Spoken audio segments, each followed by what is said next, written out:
Salut à tous, c'est Wahab aka Kafou de la Santé Team. Je vous fais une petite vidéo rapide, juste après avoir lu l'interview de Kylian Mbappé sur RMC. Voilà, j'avais envie de m'exprimer un peu à chaud et juste de dire à Kylian Mbappé, Kylian ne nous prend pas pour des jambons. Honnêtement, ça commence à me gaver. On parle de ce transfert de Kylian Mbappé au Real Madrid, partira pas, depuis bien trop longtemps. Tic-tac, tic-tac, tic-tac. Le mercato est terminé, on pensait qu'on allait pouvoir être tranquille, on allait pouvoir se concentrer sur la saison, et là, on se retrouve avec des matchs internationaux et une interview pour nous parler encore une fois du mercato et de nous sortir ses vérités. Pourquoi maintenant? Pourquoi ce timing? J'avoue, ça doit lui faire plaisir, ça doit lui faire du bien de le faire maintenant, de ne pas avoir le lendemain à se retrouver au camp des loges et de se faire convoquer par Leonardo ou par Nasser. Là, il doit regarder son téléphone, appel manqué Leonardo, appel manqué Nasser, hop, je pose le téléphone, je vais m'entraîner, je vais faire des pas de danse avec Pogba, tranquille. Mais bon, le propos de cette vidéo, c'est voilà, de vous montrer un peu à chaud certains passages et de vous montrer un peu ce que moi j'ai pensé de tout ça.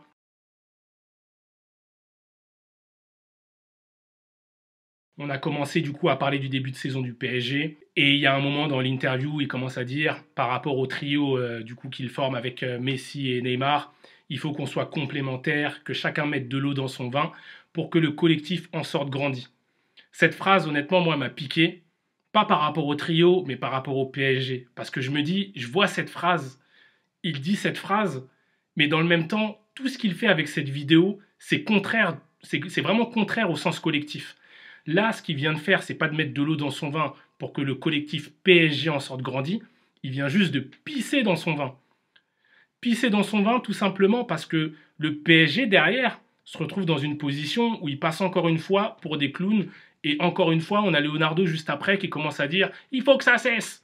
Damn! Honnêtement les gars, moi j'ai trouvé ça un peu abusé. Après il nous parle un peu de l'euro.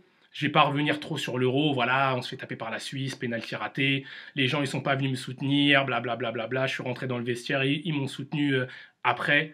J'ai envie de dire, on s'en moque. Honnêtement, on a tous vu le match, on était tous dégoûtés, mais personne va venir te voir après avoir mené 3-1 à la 80e minute, se faire taper au pénalty par la Suisse. Je pense que tout le monde était en mode, mais les gars, on avait le match en main, et là, on est sorti. Donc au bout d'un moment, oui, il y a ta personne, mais je pense qu'ils étaient tous choqués, et au final, c'est un peu ce qu'il dit dans l'interview, mais vraiment ressortir ça un peu, ça m'a fait dire, ouais, ok, il y a l'ego, etc., mais parfois, notamment dans des interviews, vaut mieux pas l'afficher. Après, sinon, dans cette partie sur l'euro, moi, il y a vraiment une phrase que je retiens, c'est quand il parle d'Olivier Giroud, et où il nous dit, et s'il revient en équipe de France, c'est avec grand plaisir, je lui ouvre la porte, porte ouverte, grande ouverte. Et là, je me dis, mais Kylian Mbappé, il n'est pas sélectionneur. C'est pas Kylian Mbappé qui doit lui ouvrir la porte. En fait, en parlant de ça, c'est comme si il considérait que qu'il avait les clés de cette équipe. Et là, quand on voit les derniers matchs, honnêtement, je dirais que les clés de l'équipe, c'est plus Benzema et Griezmann. Donc là, encore une fois, pour moi, c'est un peu d'ego et une communication un peu mal placée, mais bon, passons. Ce qui nous intéresse vraiment dans cette interview, c'est quand il commence à nous parler du mercato, et qui commence à nous dire forcément, pour arrondir les angles, mettre de l'eau dans son vin. À partir du moment où je ne voulais pas prolonger, je voulais que le club ait une indemnité de transfert pour avoir un remplaçant de qualité. Merci, merci Saint-Kylian. Honnêtement, là, quand j'ai lu cette phrase, ça m'a fait un peu sourire. Ensuite, il commence à nous parler en nous parlant de timing. Non, fin juillet, même avant, il commence à plus savoir exactement si c'était fin juillet, ou peut-être qu'il a vraiment commencé à penser à son départ il y a 4 ans, mais qu'il ne pouvait pas le dire pendant l'interview. Ça n'a pas fuité, j'ai vraiment voulu que tout le monde sorte grandi, qu'on sorte tous main dans la main, on fait un bon deal, chacun trace sa route, bref, faut pas nous prendre pour des jambons. Il en a peut-être parlé officiellement fin juillet, mais Coco, tu savais très bien que tu voulais partir. Après, nous, en tant que supporters, voilà, on accepte le fait que Kylian Mbappé ait envie de partir, ait envie de voir ailleurs, ait envie de découvrir un nouveau challenge. Mais il ne faut pas nous prendre encore une fois pour des jambons. Si tu as envie de partir, faut le dire suffisamment tôt. Parce qu'un joueur du calibre de Kylian Mbappé qui veut partir fin juillet, les gars, c'est trop tard. C'est trop tard. On ne parle pas d'un joueur moyen de Ligue 1 qui part fin juillet. Ok, tu as besoin de combien? 15 millions. Aligner les 15 millions. Allez, il y a qui sur le marché? Lui, il n'est pas dispo, lui, il n'est pas dispo. Bah, on va prendre le troisième choix. Non, un joueur comme Kylian Mbappé, s'il veut partir, il faut que ce soit anticipé. On a vu les départs de certains joueurs qui sont partis en fin de mercato. Voilà, il commence à nous dire aussi, ouais, il y a 6 mois, je savais pas que je voulais partir, j'ai pris cette décision pendant l'été.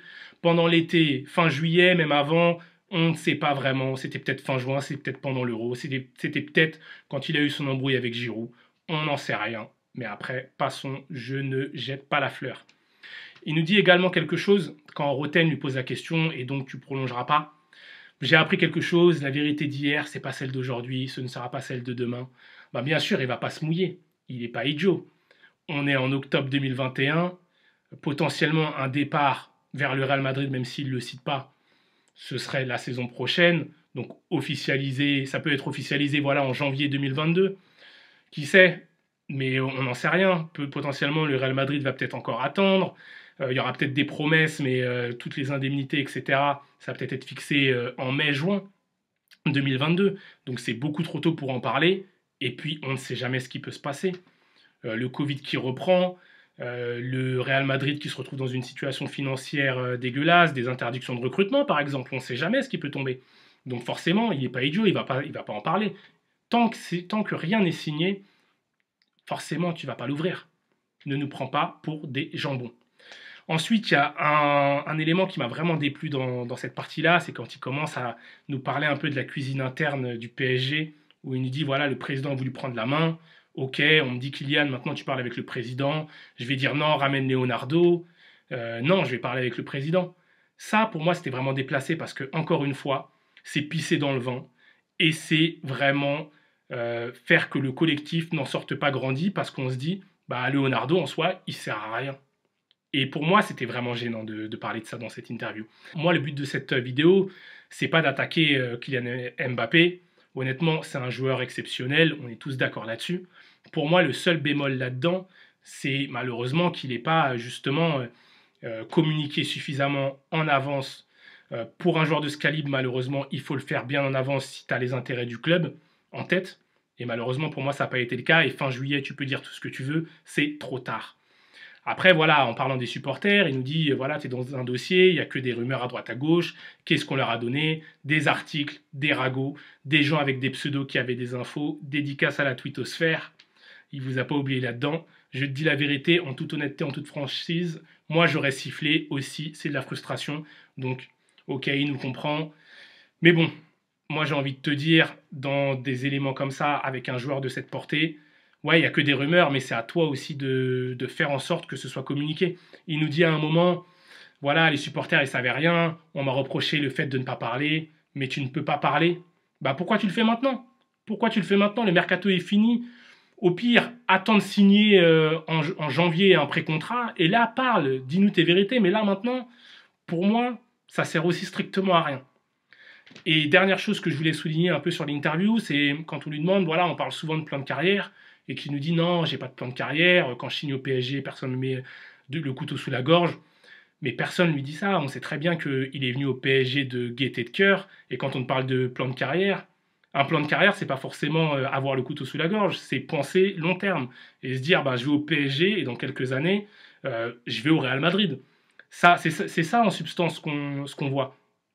Et voilà, il nous dit j'ai choisi d'aller au PSG parce que je voulais jouer au PSG, tous les critères étaient réunis. Ouais, certes, tous les critères étaient réunis, c'était rationnel, à ce moment-là, c'était ce qu'il fallait. Et effectivement, dans un plan de carrière, c'est l'idéal. Faut pas nous prendre pour des jambons. C'est juste ce que j'ai envie de dire en écoutant cette vidéo, cette interview et en la lisant en détail. Franchement, moi, ça commence à me saouler. Et j'en ai marre, je sais pas vous, mais moi, j'en ai marre d'être pris pour un jambon. Vas-y, salut.